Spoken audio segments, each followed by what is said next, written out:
I walked into that courtroom knowing everyone already thought they knew how my story would end.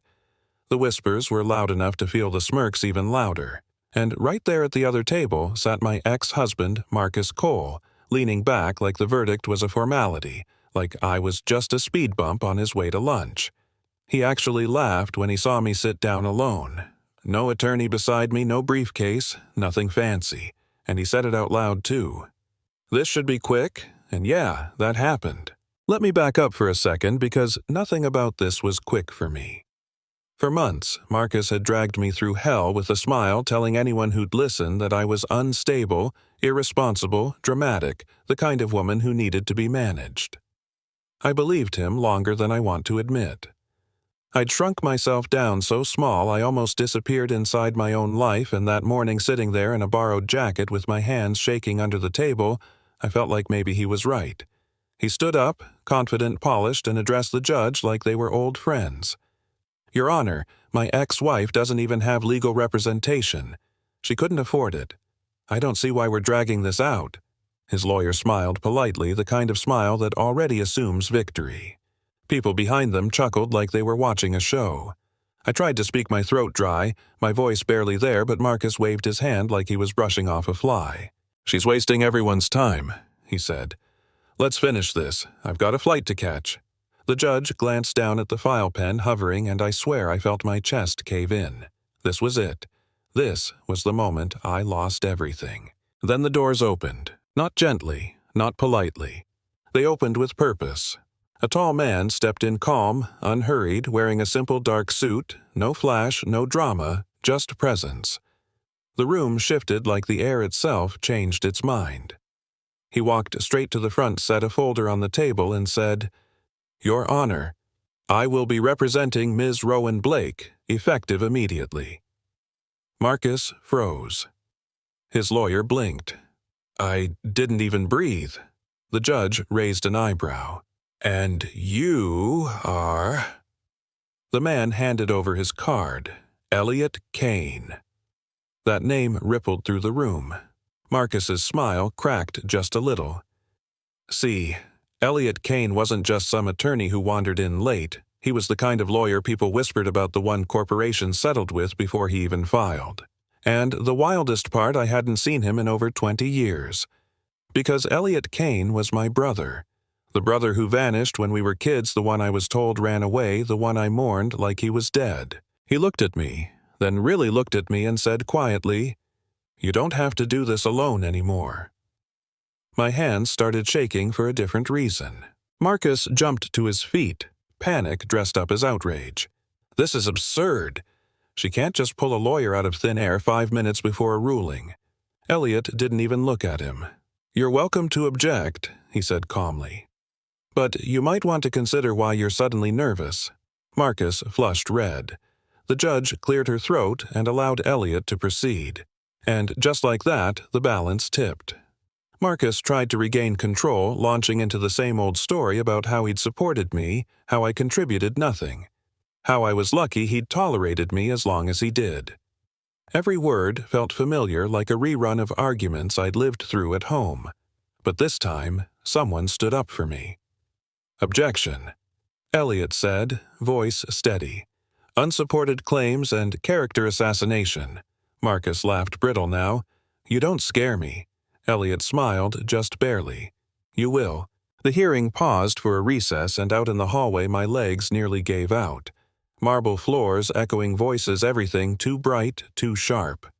Elliot stood beside me close, but not crowding like he remembered who I was even when I didn't.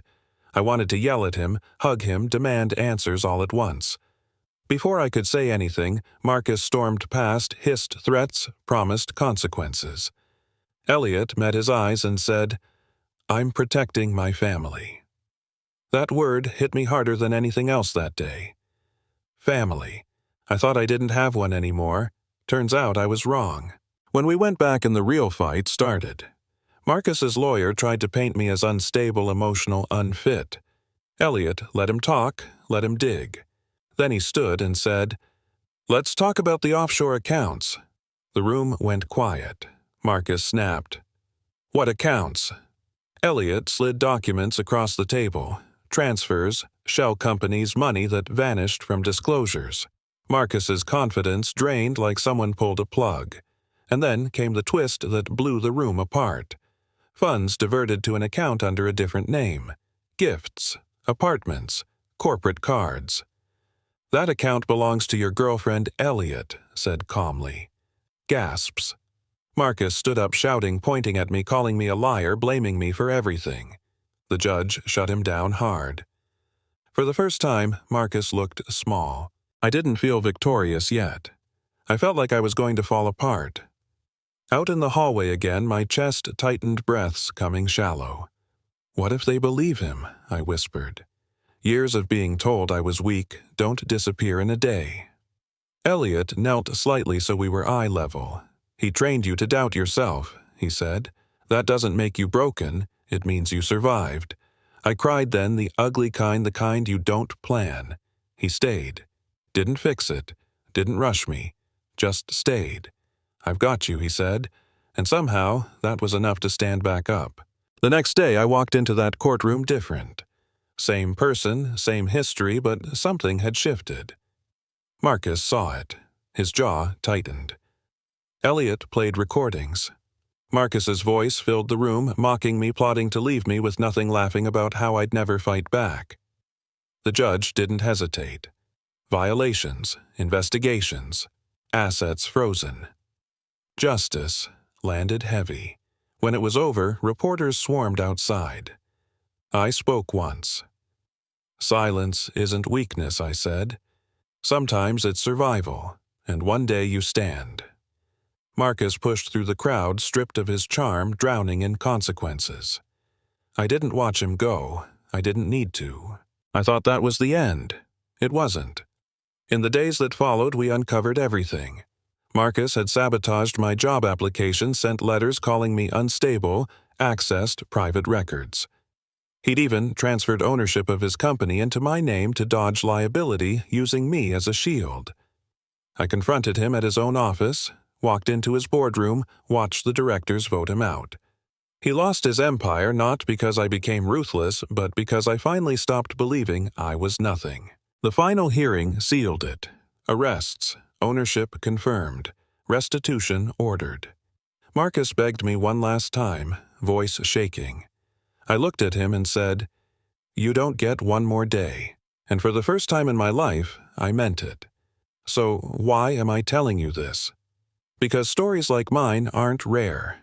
They're just quiet. Maybe you've been underestimated, dismissed, labeled difficult, or weak. Maybe someone convinced you that your silence meant you didn't matter. I want you to tell me down in the comments where you draw the line between patience and permission, between survival and surrender. Was Marcus always a monster, or did the system let him become one? And if you've ever watched someone rise after being written off, share that story too.